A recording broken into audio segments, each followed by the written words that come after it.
ఓం గం గణపతయే నమః. అందరికీ నమస్కారం. మనం ఈ సంవత్సరం వినాయక చవితి నవరాత్రులు జరుపుకుంటున్నాము కదండి. ఆ నవరాత్రులలో భాగంగా ఈరోజు 7వ రోజు జరుపుకుంటున్నాము. ఈరోజు వినాయకుడి గురించి, అతని రూపాల గురించి మీతో కొన్ని విషయాలు షేర్ చేసుకుందాం అనుకుంటున్నా. విఘ్నాధిపతి వినాయకుడికి 16 రూపాలు ఉన్నాయి.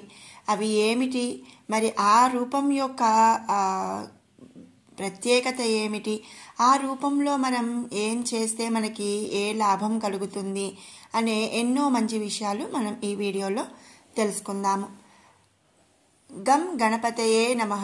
మనం ఎలాంటి పని మొదలు పెట్టినా సరే, ఏ పనిలో అయినా ముందుగా మనం ఆ పని విఘ్నం లేకుండా జరగాలి అని, అన్నీ మంచి జరగాలి అని చెప్పి ముందుగా మనం గణపతిని పూజించటం ఎప్పటి నుంచో వస్తున్న ఆనవాయితీ అన్నమాట.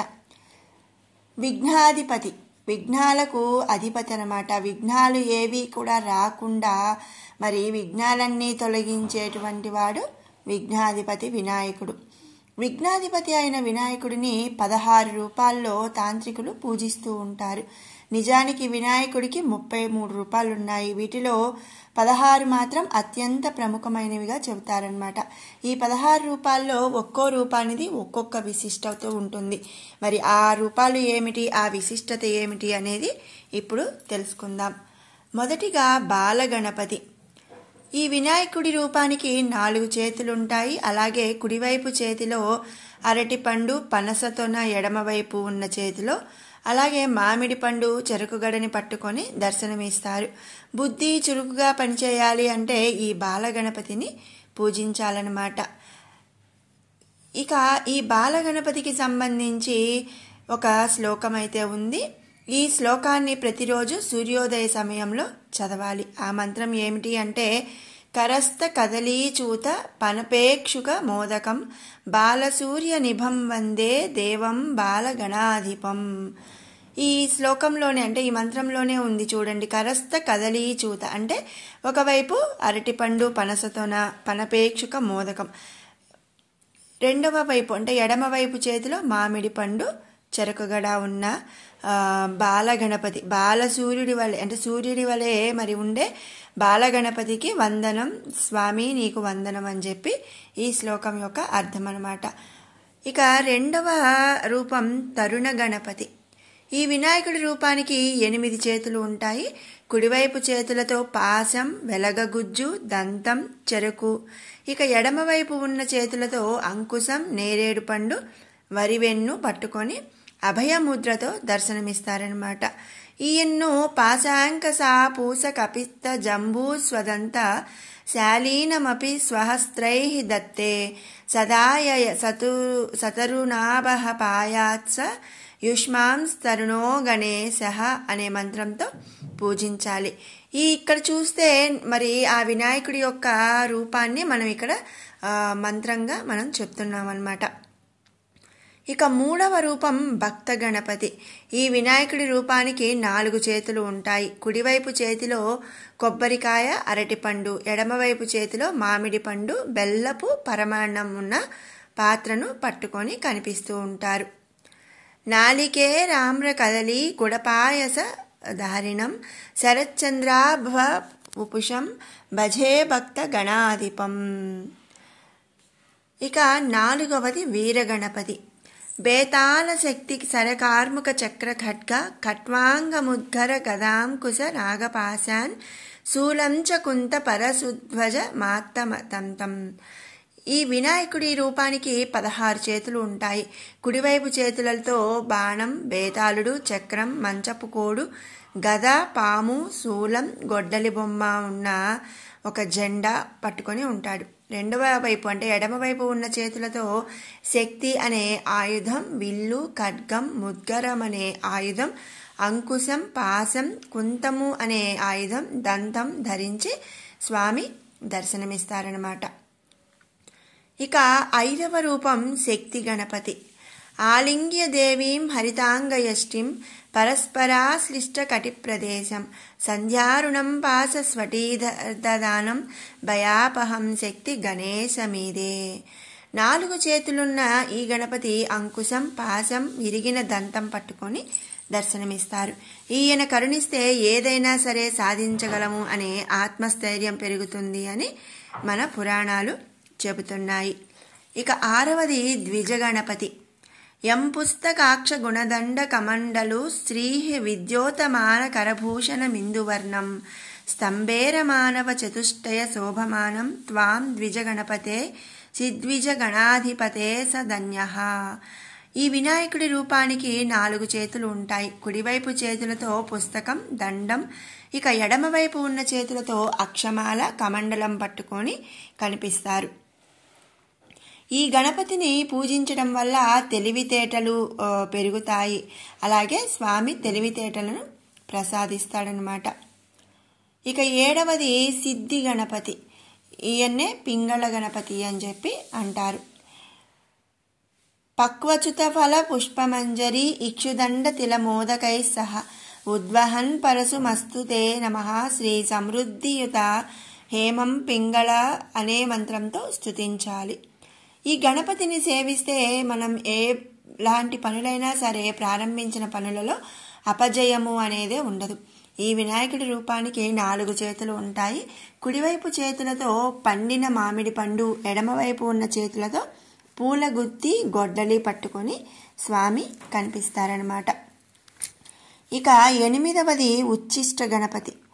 ఎలాంటి కోరికలైనా సరే మరి తీర్చే వినాయకుడి రూపానికి ఉచ్చిష్ట గణపతి అని పేరు.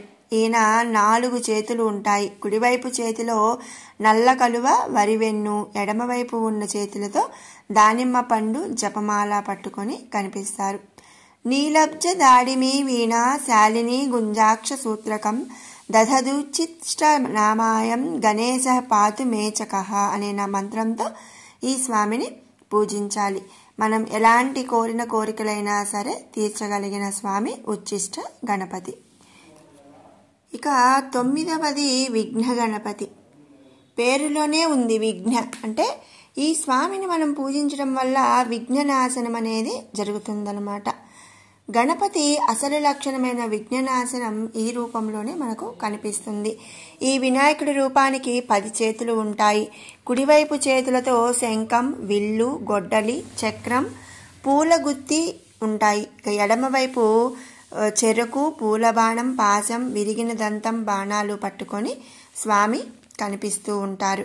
ఈ స్వామిని సంఖేక్షు చాప కుసుమేషు కుఠార పాశ చక్రస్వదంత శృణి మంజరికా సరౌఘై పాణిశ్రీ ఆ పరిసమీహిత భూషణ శ్రీ విఘ్నేశ్వరో విజయతే తపనీయ గౌరహ అని మనం ప్రార్థించాలి. ఈ గణపతిని పూజించడం వల్ల ఎలాంటి విఘ్నాలైనా సరే తొలగిపోతాయన్నమాట. ఇక 10వది క్షిప్త గణపతి. ఈ వినాయకుడి రూపానికి 4 చేతులు ఉంటాయి. కుడివైపు మరి దంతం, రత్నాలు పొదిగిన బంగారు కుండ, ఎడమవైపు కల్పవృక్షపు తీగ, అంకుశం ధరించి ఉంటారన్నమాట. ఇక 11వ స్వామి హేరంబ గణపతి. కుడివైపు చేతితో అభయముద్రనిస్తూ కత్తి, అక్షమాల, గొడ్డలి, మోదకం ధరించి ఎడమవైపు ఉన్న చేతిలో వరదహస్తముద్రతో విరిగిన దంతం, అంకుశం, ముద్గరం, పాశం ధరించి కనిపిస్తారు. ఇక ఈ స్వామిని మనం సేవిస్తే మనం చేసే ప్రయాణాలలో ఎలాంటి ఆపదలైనా సరే స్వామి నివారిస్తారు అని చెప్పి నమ్మకం అన్నమాట. 12వది లక్ష్మీ గణపతి. బిభ్రాణ సుఖ బీజపూరక మిలన్మాణిక్య కుంభాంకుశన్ పాశం కల్పలతాం చ ఖడ్గ విలసత్ జ్యోతి సుధా నిర్ఘరః శ్యామేనాత్త సరోరుహేణ సహితం దేవీ ద్వయం చాంతికే గౌరాంగో వరదాన హస్త సహితో లక్ష్మీ గణేశో సావతాత్. ఈ మంత్రంతో స్వామిని పూజించాలన్నమాట. ఈ మంత్రంతో పూజిస్తే ఐశ్వర్యం కలుగుతుంది. పేరులోనే ఉంది కదండి లక్ష్మీ గణపతి. కుడివైపు చేతితో వరద ముద్రనిస్తూ కత్తి, చిలుక, మాణిక్యం పొదిగి కుంభం, పాశం, ఖడ్గం ధరించి ఎడమవైపు ఉన్న చేతిలో అభయహస్త ముద్రతో దానిమ్మ, అంకుశం, కల్పలత, అమృతం ధరించి కనిపిస్తారనమాట. ఇక 13వ స్వామి మహాగణపతి. ఈ వినాయకుడి రూపానికి 10 చేతులు ఉంటాయి. కుడివైపు చేతిలో మొక్కజొన్న కండె, బాణం, తొడిగిన విల్లు, పద్మం, కలువ, విరిగిన దంతం ధరించి ఉంటారు. ఇక ఎడమవైపు గద, చక్రం, పాశం, వరికంకి, రత్నాలు పొదిగిన కలశం ధరించి స్వామి కనిపిస్తారనమాట. ఈ స్వామిని మనం సేవిస్తే సమస్త శుభాలు కూడా కలుగుతాయి. ఇక 14వ స్వామి విజయ గణపతి. సమస్త విజయాలను కూడా చేకూర్చేటువంటి వాడు ఈ విజయ గణపతి రూపం. ఈయన 4 చేతులతో ఉంటాడు. కుడివైపు చేతిలో పాశం, విరిగిన దంతం, ఎడమవైపు ఉన్న చేతిలో అంకుశం, పండిన మామిడి పండు ధరించి స్వామి కనిపిస్తారు. ఇక 15వది నృత్య గణపతి. సంతృప్తిని, మనశ్శాంతిని ఇచ్చేటువంటి ఈ గణపతి కుడి చేతిలో పాశం, అప్పాలు, ఎడమవైపు చేతిలో అంకుశం, పదునుగా ఉన్న విరిగిన దంతం ధరించి దర్శనమిస్తారనమాట. ఇక ఆఖరిది 16వది ఊర్ధ్వ గణపతి. కారాగార బాధ నుండి తప్పించే ఈ గణపతి కుడి చేతిలో కలువ, పద్మం, విల్లు, విరిగిన దంతం, ఇక ఎడమవైపు చేతులతో వరివెన్ను, చెరుకు ముక్క, బాణం, మొక్కజొన్న కండె ధరించి దర్శనమిస్తారనమాట. ఇక ఈ స్వామిని కల్హారహశాలి కమలేక్షుక చాపదంత ప్రరోహ కనకోజ్వల లాలితాంగ ఆలింగ్య గణోద్యత కరో హరితాంగ యష్ట్యాదేవ్యా కరోతు శుభమూర్ధ్వ గణాధిపోమే అనే మంత్రంతో స్తుతించుకోవాలి. ఇవి ముఖ్యమైనటువంటి 16 గణపతి రూపాలన్నమాట. ఓం గం గణపతే